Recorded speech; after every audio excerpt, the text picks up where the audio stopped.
Party నుంచి మేము అడిగినటువంటి ప్రశ్నలకు ప్రభుత్వం తప్పుడు సమాచారం ఇచ్చింది.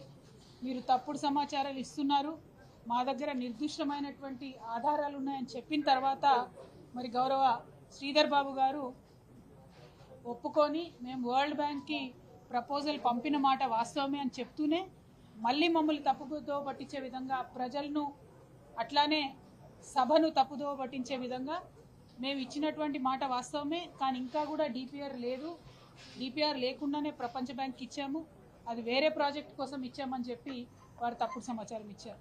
నేను నిన్న ఏదైతే చెప్పానో నిర్దిష్టంగా నా దగ్గర ఆధారాలు ఉన్నాయని, ఆ ఆధారాలతోని ఇవాళ ప్రజల ముందుకు నేను రావడం జరిగింది.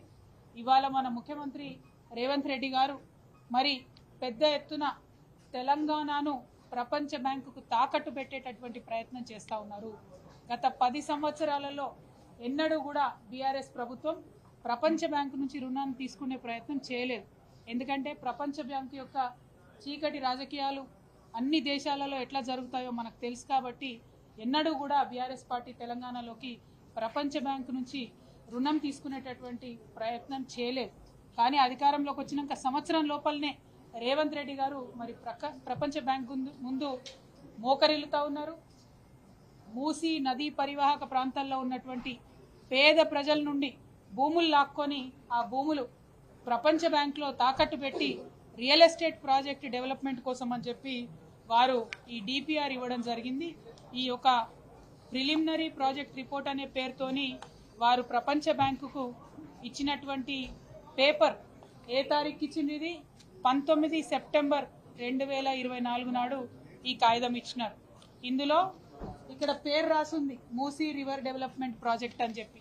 కానీ నిన్న సభలో శ్రీధర్ బాబు గారు మూసీ రివర్ డెవలప్మెంట్ ప్రాజెక్ట్ కోసం కాదు, కేవలం మేము మూసీలో నుండి సీవరేజ్ ఇంటర్సెప్టర్స్ కోసం ఇచ్చామని చెప్పడం జరిగింది.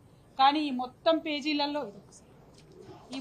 పేజీలలో చాలా డీటెయిల్డ్గా ఎక్కడెక్కడ రియల్ ఎస్టేట్ని డెవలప్ చేస్తాము, ఎట్లా అయితే ల్యాండ్ పూలింగ్ చేస్తాము, ఎట్లా అయితే పేద ప్రజల నుంచి భూములు లాక్కొని అక్కడ పెద్ద పెద్ద మాల్లు కడతాము అని చెప్పి వారు స్పష్టంగా చెప్పడం జరిగింది. మరి నేనేదైతే నిన్న సభలో చెప్పడం జరిగిందో నిర్దిష్టమైనటువంటి సమాచారం ఉంది మా దగ్గర, ప్రభుత్వం ఆల్రెడీ డిపిఆర్ ప్రిపేర్ చేసిందని చెప్పడం జరిగిందో ఈ కాలంలో మీడియా మిత్రులకు కనబడతా ఉంటుంది. ఈ కాలంలో క్లియర్గా whether detailed project report or DPR or detailed engineering design for the project is available అన్న కాడ రాష్ట్ర ప్రభుత్వం అవును ఎస్ అనేటటువంటి సమాధానం ఇచ్చింది. అదే మీరు నిన్న అసెంబ్లీలో మాకు ఇచ్చినటువంటి జవాబు చూసినట్టయితే ఇక్కడ చాలా స్పష్టంగా మా దగ్గర లేదు, ఇంకా డిపిఆర్ ప్రిపేర్ కాలేదు అని చెప్పి వారు జవాబు ఇవ్వడం జరిగింది. ప్రాజెక్ట్ కోసం వెచ్చించాల్సినటువంటి అంచనా వ్యయాన్ని ఇటీవల ఎంపిక చేసినటువంటి కన్సార్షియం ద్వారా డిపిఆర్ని ప్రిపేర్ చేస్తామని చెప్పి నిన్న అసెంబ్లీలో చెప్పింది. అంటే నిన్న డిసెంబర్ 17 రోజు ఇంకా డిపిఆర్ ప్రిపేర్ కాలేదని అసెంబ్లీలో చెప్తారు. 19 సెప్టెంబర్ నాడు ప్రపంచ బ్యాంకుకి మా దగ్గర ఆల్రెడీ డిపిఆర్ ఉందని చెప్తారు. ఇంకా గమ్మత్ ఏంటంటే ఈ 19 సెప్టెంబర్ నాడు డిపిఆర్ ఉంది అని చెప్పిన తర్వాత నెల తర్వాత 4 అక్టోబర్ దాదాపు 20 రోజుల తర్వాత అక్టోబర్ 4వ తారీఖు నాడు 160 కోట్లు ఇచ్చి ఆ కన్సార్షియం ఏదైతే ఉందో మ్యాన్హాట్ కన్సల్టెన్సీస్, అట్లానే Cushman and Wakefield India private limited, అట్లానే RIOS design studios private limited, ఈ ముగ్గురు కలిసినటువంటి సిండికేట్కి మూసీ ప్రాజెక్టు డిపిఆర్ ప్రిపేర్ చేయడం కోసం అక్టోబర్లో మరి డబ్బులు రిలీజ్ చేసి, సెప్టెంబర్లోనేమో ఆల్రెడీ డిపిఆర్ ఉందంటారు మూసీ ప్రాజెక్ట్కి, అక్టోబర్లోనేమో డిపిఆర్ ప్రిపేర్ చేసేటటువంటి సంస్థకు డబ్బులు రిలీజ్ చేస్తారు.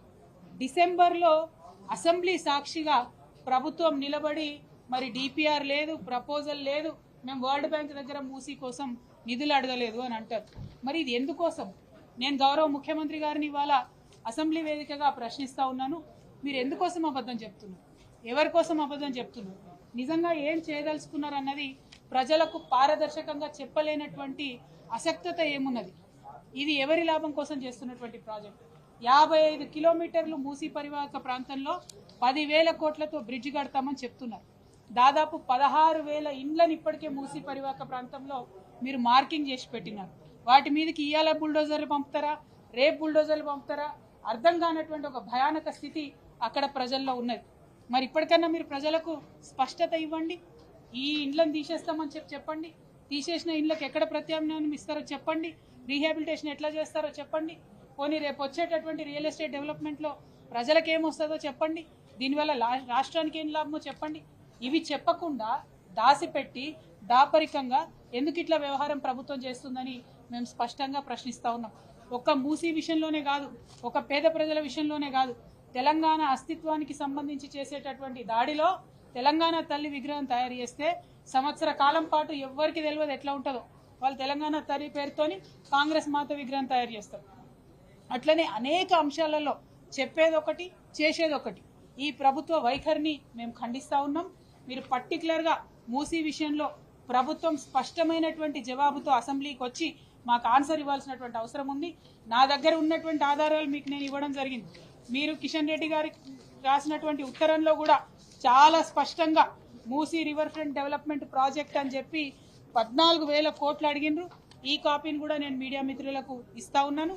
మీరు కేంద్ర ప్రభుత్వానికి ఒక మాట, ప్రపంచ బ్యాంకుకు ఒక మాట, అసెంబ్లీలో ఒక మాట, పేద ప్రజలకు ఒక మాట ఎట్లా చెప్తారు? ఇది కరెక్ట్ కాదు, స్పష్టత ఇవ్వాలి ఈ విషయంలో అని చెప్పి మేము ప్రభుత్వాన్ని డిమాండ్ చేస్తూ ఉన్నాం. స్పష్టత వచ్చే వరకు పోరాడతాం, పేద ప్రజల పక్షాన పోరాడతాం. Thank you. జై తెలంగాణ, జై కేసీఆర్.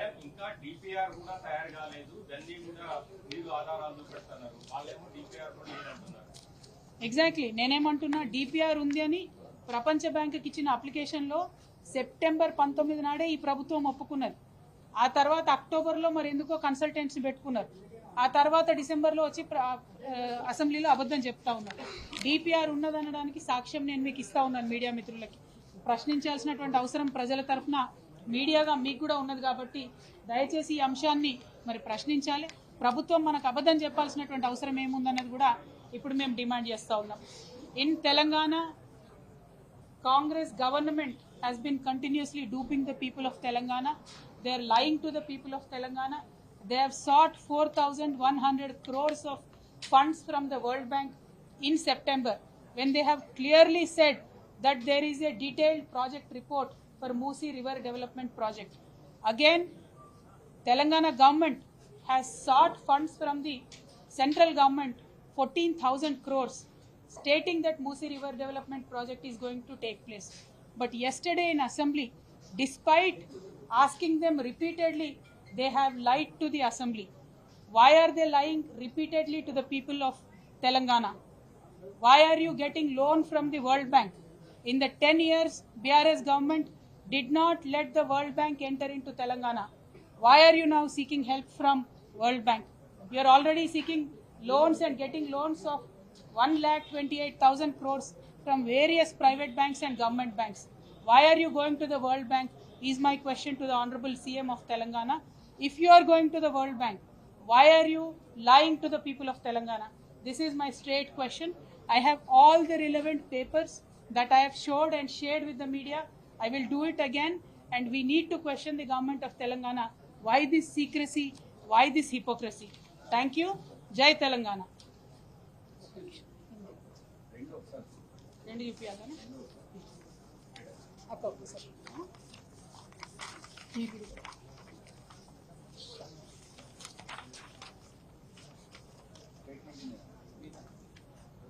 Statement.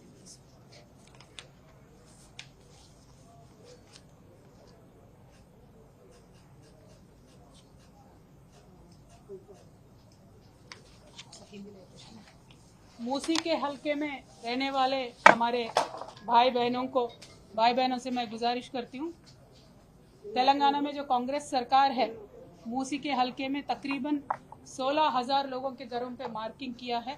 उनको हटाने के लिए वो साजिश कर रहे हैं.